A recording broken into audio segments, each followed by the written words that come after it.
let's look at number 1. All right, I'm going to evaluate this without using a graphing calculator. When I plug in 3, I get 3 squared is 9. 2 times 3 is 6. 9 and 6 is 15. 15 minus 15 is 0. 3 minus 3 is 0. When I get 0 over 0, I know there's a hole in the graph.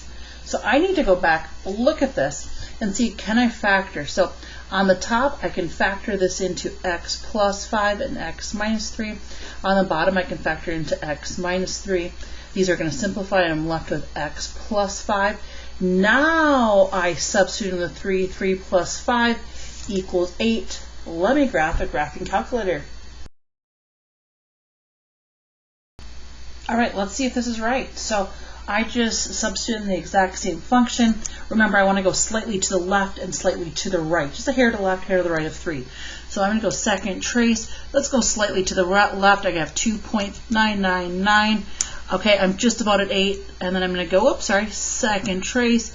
And we're going to go just slightly to the right of 3, so 3.0001. And in both cases, we're converging on the output value of the 0.8. So I feel comfortable with my answer at number 21. Let's look at.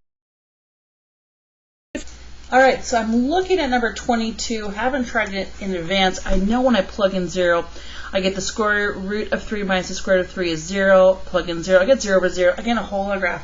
I think I'm going to need to multiply by the conjugate. Let me press pause, write it down, and I'll be right back with that. Okay, so the conjugate of the numerator. Let me put parentheses around here. And so when I multiply the fronts, the square root of x plus 3 times the square root of x plus 3 is simply x plus 3. When I multiply the insides and the outsides, they're additive inverses. They're exactly the same with different signs. They cancel out.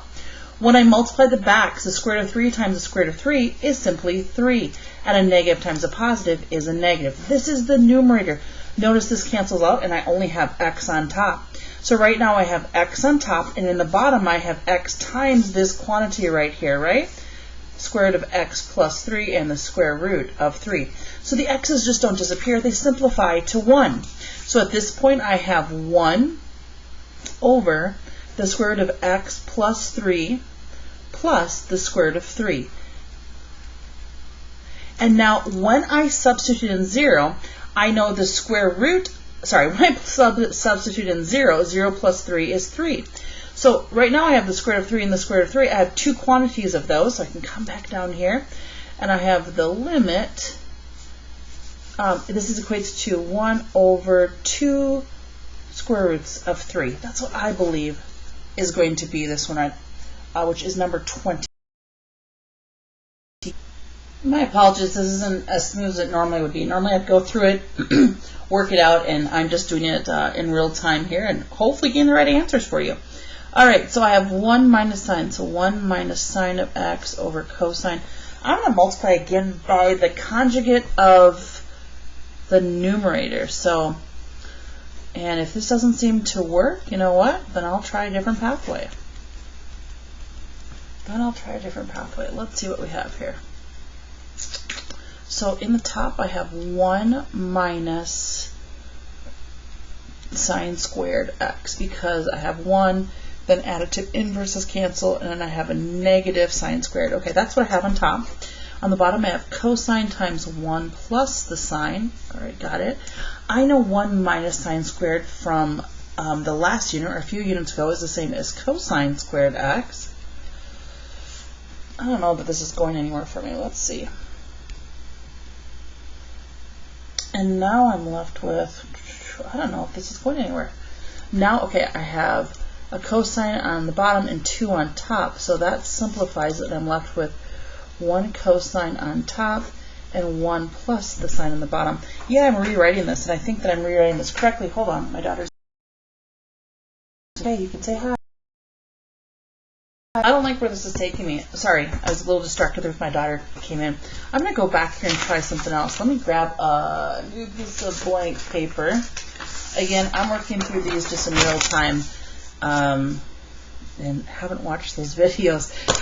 So bear with me, and if you think anything I'm doing is wrong, you let me know. Okay, I'm going to take this cosine, and I'm going to share it with both items on top. So I have 1 over the cosine of x minus the sine of x.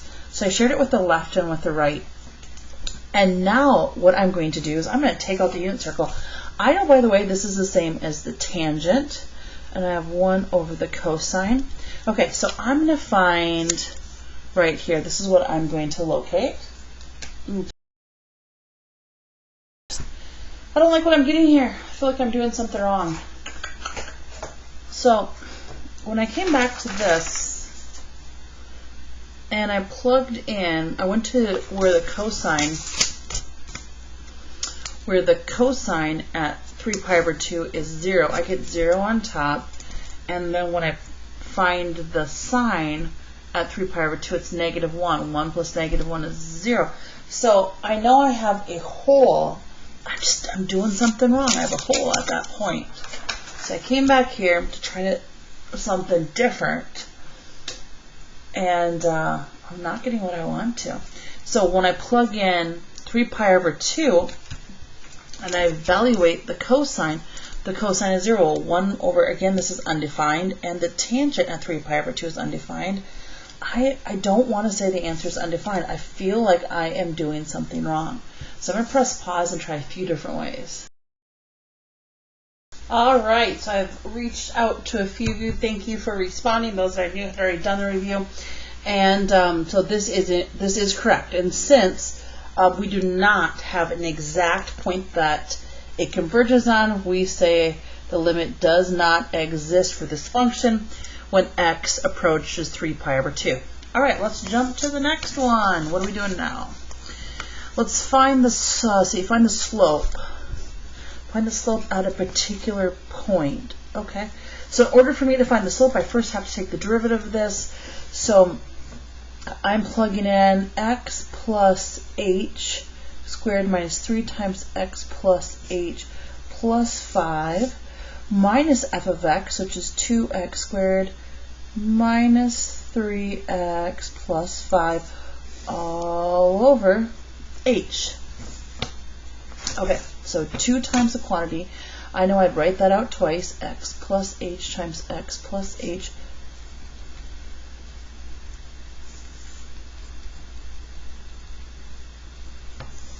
That's a minus sign. Okay, so when I go ahead and I FOIL this, I have x squared, then there's 2 quantities, 2xh plus h squared. All right, so I'm going to go through and distribute them now. I'm going to take 2 times each quantity here. 2x squared plus 4xh plus 2h squared, distribute the 3, minus 3hx plus 5, now distribute, minus 2x squared plus 3x minus 5. Okay, now that's all over h. Now let's see what we can go ahead and cancel out. The positive 5 and negative 5 are added to the inverses. Did I miss something here? This is negative 3x minus 3h. Okay, there's 1, 2, 3. I agree. I should have checked my work. That's good. That's good. There's the 5. Okay, I just forgot about the minus 3h. So here's a positive 3x and a negative 3x.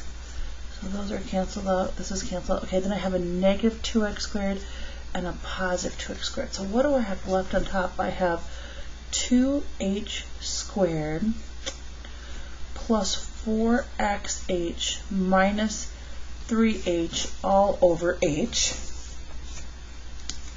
Then I'm going to divide each of these, or I can factor out an h.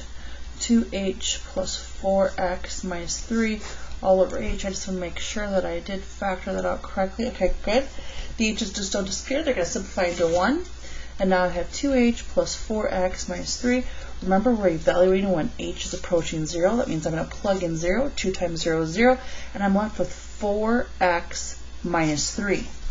All right, so f prime is 4x minus 3. So when I want to find the slope at a particular point, the slope, I'm going to take this negative 3, substitute it in, 4 times negative 3 minus 3. So I have negative 12 minus 3 is negative 15.